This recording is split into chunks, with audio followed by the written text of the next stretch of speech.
Vamos lá, pauta número 1, né? É o que está movimentando toda a turma, já 15 mil visualizações simultâneas neste momento e muita gente falando da Débora dos Santos.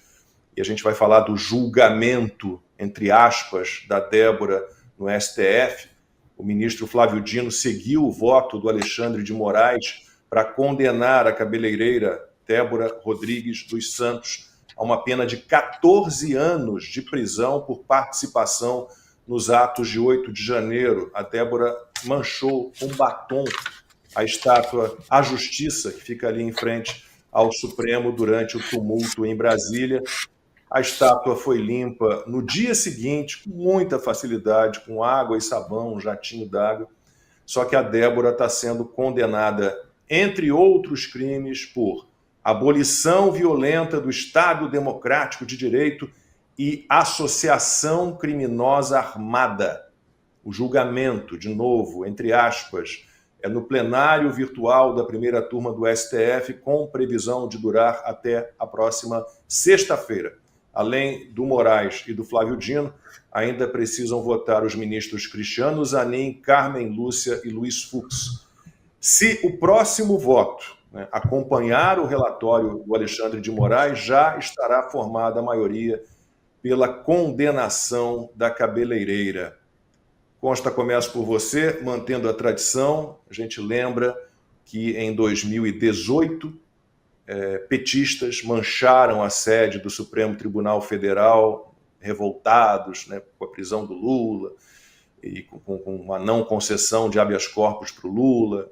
Jogaram tinta vermelha na sede do STF, isso foi em abril. Em julho, teve o ataque ao prédio da Carmen Lúcia em Belo Horizonte, também porque ela votou contra um habeas corpus para o Lula. E eu não vou nem falar, vou ficar só voltado para o STF, mas tem lá a estátua do Borba Gato em São Paulo também a turma do PT, ali, os amigos dos petistas também incendiaram a estátua do Borba Gato em São Paulo para provocar um debate, e para essa turma que fez esses ataques que eu citei aqui, nada aconteceu.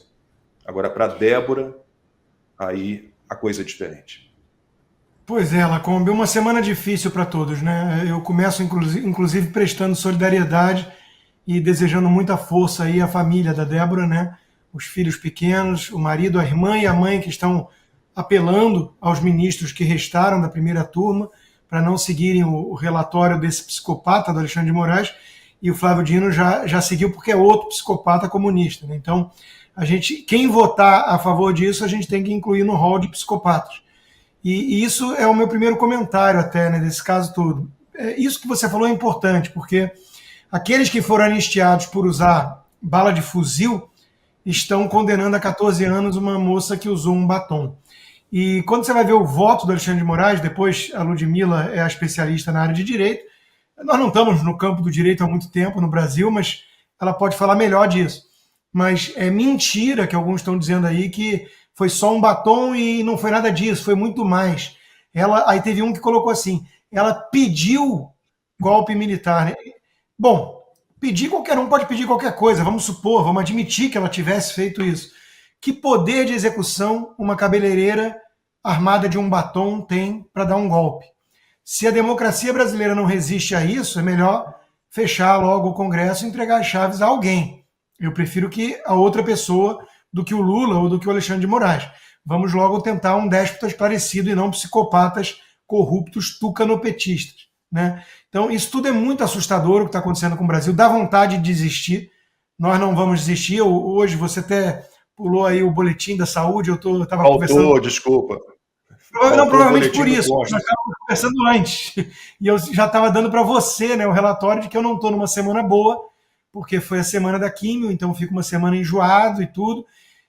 Mas foi a última rodada de químio, se Deus quiser. Eu já estou com uma doadora engatilhada, agora tem que partir realmente para a parte mais prática, né, de cronologia, e se ela realmente está disposta a ir adiante e tudo. Já agradeço muitíssimo a generosidade de uma pessoa que faz isso por um desconhecido. A gente compara, né, os seres humanos são capazes disso e de ser o Alexandre de Moraes. Então é importante lembrar sempre disso, para a gente não desistir da humanidade, né? Tem gente muito boa no mundo gente que pratica o bem para estranhos e gente que é psicopata e sádica e quer ver pessoas se ferrarem para dar um recado, para alimentar o seu sadismo e, de alguma forma, intimidar toda uma nação. É por aí que eu vou na minha análise, né? Porque a gente sabe o que está acontecendo. Eles estão querendo pegar o Bolsonaro, que eles já não precisam mais de pretexto, já estão até dizendo agora que podem ir com uma preventiva, porque ele poderia estar pensando em um plano de fuga com o Eduardo, o filho dele, nos Estados Unidos. Bom, eu já fui o primeiro a falar, foge logo, Bolsonaro. Né? Tá esperando o quê?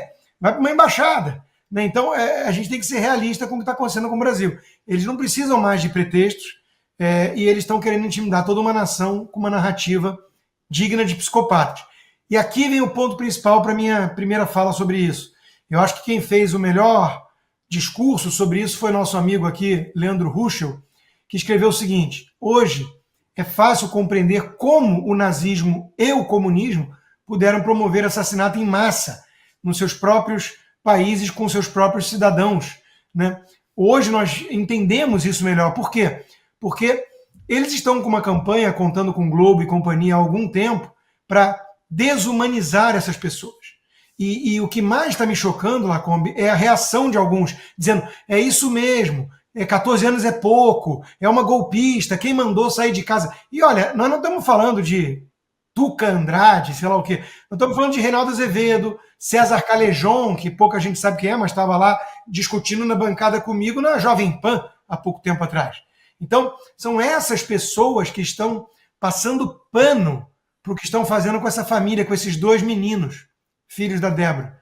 Né? Então, hoje a gente entende que esses estariam sim levantando a mão, que nem eles falam que o Elon Musk levantou para falar Heil Hitler. Eles estariam justificando o assassinato de judeus, porque os judeus de hoje são os bolsonaristas. A Débora dos Santos, ela não é uma pessoa, ela não é mais uma mãe de dois meninos que não tem antecedente criminal e o crime terrível dela foi pedir um golpe de Estado com um batom, né? Pichando uma estátua, usando uma frase criminosa se colocada na boca de um ministro do Supremo. O mesmo pavão supremo que disse, nós derrotamos o bolsonarismo. Uma frase que por si só pararia qualquer nação saudável. Mas o Brasil está muito doente. Então, no Brasil doente, as pessoas estão aceitando um ministro que confessa um crime perseguir uma pobre coitada de uma cabeleireira trabalhadora que não fez nada. Nada. Né? Que no máximo pegaria, como os juristas podem explicar, 3 anos, que ela já cumpriu 2, é muito mais. Se ela tivesse roubado a Petrobras, como disse o Sérgio Moro, ou se ela tivesse matado alguém, como disse criminalista, com 12 anos de experiência, ela não estaria sendo punida da forma que está. Então, hoje, nós entendemos que o objetivo deles é nos eliminar. Eles só não promovem linchamento, justiçamento em praça pública, como os jacobinos, porque eles não precisam ou não têm o poder ainda para isso. Ficaria feio. Mas eles estão claramente levando nessa direção. E isso é o que mais deprime Lacombe, como uma análise assim de quem está mergulhado numa introspecção espiritual, lendo muito sobre isso, cercado desses livros e vendo do que o ser humano é capaz. O ser humano é capaz de atos de generosidade incrível, de salvar vidas de estranhos, mas o ser humano é capaz de promover a destruição de uma família porque eles têm implicância com Jair Bolsonaro. É disso que se trata.